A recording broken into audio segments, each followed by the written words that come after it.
Hi friends, welcome to my channel. 12th Max applications of differential calculus example 7.38 தான் பார்க்க போறோம்.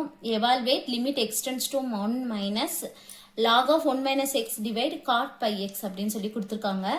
இது first வந்து என்னன்னா indeterminate form வந்துச்சுனா நம்ம லோபிதால் ரூல் யூஸ் பண்ணி இந்த சம்ம வந்து நம்ம பண்ணலாம். இப்போ ஃபர்ஸ்ட் நம்ம indeterminate formல வருதா அப்படின்னு சொல்லிட்டு நம்ம பார்ப்போம். இன்டிடெர்மினேட் ஃபார்ம்னா 0/0 வரணும், இன்ஃபினிட்டி/இன்ஃபினிட்டியும் வரலாம். சரிங்களா? இப்போ நம்ம ஃபர்ஸ்ட் இதை பார்ப்போம். எக்ஸுக்கு பதிலாக அந்த 1 மைனஸ் அந்த மைனஸை விட்டுருங்க. எக்ஸுக்கு பதிலாக 1 சப்ஸ்டியூட் பண்ணணும். அப்போ 1 மைனஸ் 1 0. லாக் 0ஓட வேல்யூ மைனஸ் இன்ஃபினிட்டி. சரிங்களா? இது லாக் 0ஓட வேல்யூ மைனஸ் இன்ஃபினிட்டி. அப்போ இங்கே போட்டோம்னா minus infinity divide cot pi into 1. அப்போ காட் பை.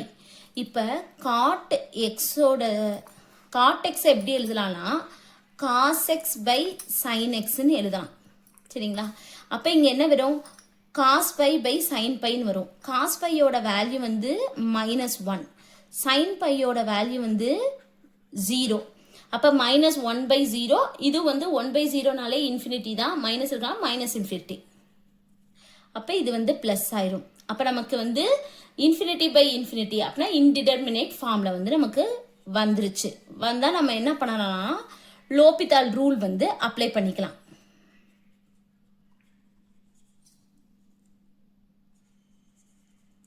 லோபிதால் ரூல்னா என்ன பண்ணணும்னா மேலே வந்து டிஃப்ரென்ஷியேட் பண்ணணும், கீழே டிஃப்ரென்ஷியேட் பண்ணணும். சரிங்களா?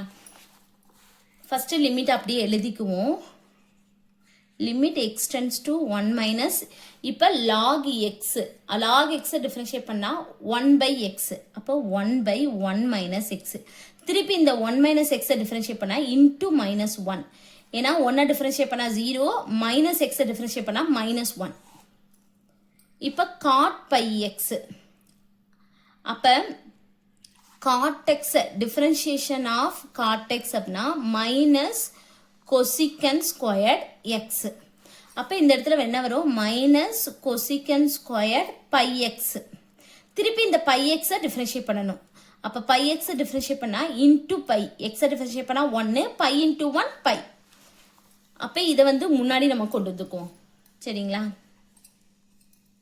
அப்போ limit x tends to 1 minus -1 into 1 minus 1/1 minus x divide இந்த பை வந்து முன்னாடி வந்துரும். இப்போ இந்த கொசிகன் ஸ்கொயர்ட் எக்ஸ் இருக்குல்ல, இது எப்படி எழுதலாம்னா ஃபர்ஸ்ட் கொசிகன் எக்ஸை எப்படி எழுதிக்கலாம்னா 1/sin x நம்ம எழுதிக்கலாம். அப்போ இது வந்து ஸ்கொயர் இருக்கிறனால கொசிகன் ஸ்கொயர் எக்ஸை 1/sin ஸ்கொயர் எக்ஸ்ன்னு எழுதிக்கலாம். சரிங்களா? அப்போ இன்ட்டு போட்டு 1/sin ஸ்கொயர்ட் பை எக்ஸ். ஏன்னா இங்கே பை எக்ஸ் தானே இருக்குது, அதனால எழுதிக்கிட்டோம். அடுத்து என்ன பண்ண போறோம்னா இந்த 1 மைனஸ் எக்ஸ் இங்கே வந்துடும், கீழே வந்துடும். இங்கே சைன் ஸ்கொயர்ட் பை எக்ஸ் வந்து நியூமரேட்டருக்கு போயிடும். சரிங்களா? இங்கேயும் மைனஸ் இருக்கு. சரி, நம்ம அடுத்து பார்த்துக்குவோம். Limit x tends to 1 minus. இந்த மைனஸை அப்படியே வச்சுக்கோங்க. -1 இன்டூ இது நியூமரேட்டருக்கு பெருமா. அப்போ sine squared pi x divide இந்த மைனஸ் பை அப்படி இருக்கும் இன்டூ இது வந்து கீழே வந்துடும். 1 மைனஸ் எக்ஸ் வந்து கீழே வந்துடும். இப்போ இந்த மைனஸ் மைனஸ் இருக்குல்ல, அப்போ ப்ளஸ் ஆயிரும். சரிங்களா? அப்போ நமக்கு என்ன இருக்கும்? Limit x tends to 1 minus 1 into sine squared pi x, sine squared pi x divide by into 1 minus x. சரிங்களா? இப்போ இந்த லிமிட் வந்து இதில் சப்ஸ்டியூட் பண்ணுவோம். இப்போ இந்த லிமிட்டை சப்ஸ்டியூட் பண்ணோம்னா எக்ஸுக்கு பதிலாக 1. அப்போ சைன் ஸ்கொயர் பை. ஏன்னா பை இன்ட்டு 1 பை தானே, சைன் ஸ்கொயர் பை. சைன் பையோட வேல்யூ 0, அதுக்கு ஸ்கொயர் பண்ணால் 0 தான். இங்கே வந்து எக்ஸுக்கு பதிலானா 1 மைனஸ் 1 0, பை இன்ட்டு 1 0. அப்போ இது வந்து 0/0 ஃபார்மில் வந்துருச்சு. திருப்பி நம்ம என்ன பண்ண போகிறோம்? லோபிதால் ரூல் வந்து அப்ளை பண்ண போகிறோம் இதுக்கு. அப்போ லோபிதால் ரூல்ஸ் அப்ளை. இப்போ இது அப்ளை பண்ணோம்னா லிமிட் வந்து அப்படியே நம்ம எழுதிக்குவோம். இப்போ இது வந்து எக்ஸ் பவர் என்ல இருக்கு. n into X power n-1. அப்போ 2 மைனஸ் 1 1 தான். அப்போ சைன் பை எக்ஸ் மட்டும்தான் இருக்கும். திருப்பி இந்த சைன் எக்ஸை டிஃபரன்ஷியேட் பண்ணால் காஸ் பை எக்ஸ். திருப்பி இந்த பை எக்ஸை டிஃபரன்ஷியேட் பண்ணால் இன்டூ பை. சரிங்களா?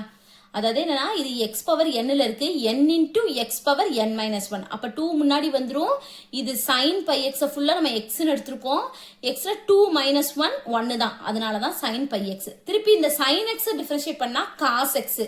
எக்ஸுக்கு பதிலாக இந்த பை எக்ஸ் இருக்கிறனால பை எக்ஸ் போட்டுக்கும். திருப்பி அடுத்து வந்து என்ன செய்யணும்னா இந்த பை எக்ஸை மட்டும் டிஃபரன்ஷியேட் பண்ணணும். இந்த பை எக்ஸை டிஃபரன்ஷியேட் பண்ணால் எக்ஸை டிஃபரன்ஷியேட் பண்ணால் 1, அப்போ பை இன்டூ 1 பை. சரிங்களா? அடுத்து கீழே வந்து இந்த பை அப்படியே இருக்கும். இதை டிஃபரன்ஷியேட் பண்ணணும். 1 டிஃபரன்ஷியேட் பண்ணால் 0, மைனஸ் எக்ஸை டிஃபரன்ஷியேட் பண்ணால் மைனஸ் 1, அப்போ இன்டூ மைனஸ் 1. சரிங்களா? அடுத்து என்னன்னா இந்த பை கேன்சல் ஆகும்.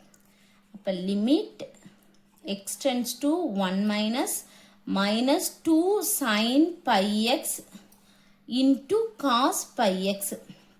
இப்போ நம்ம எக்ஸுக்கு பதிலாக 1 சப்ஸ்டியூட் பண்ணுவோம்.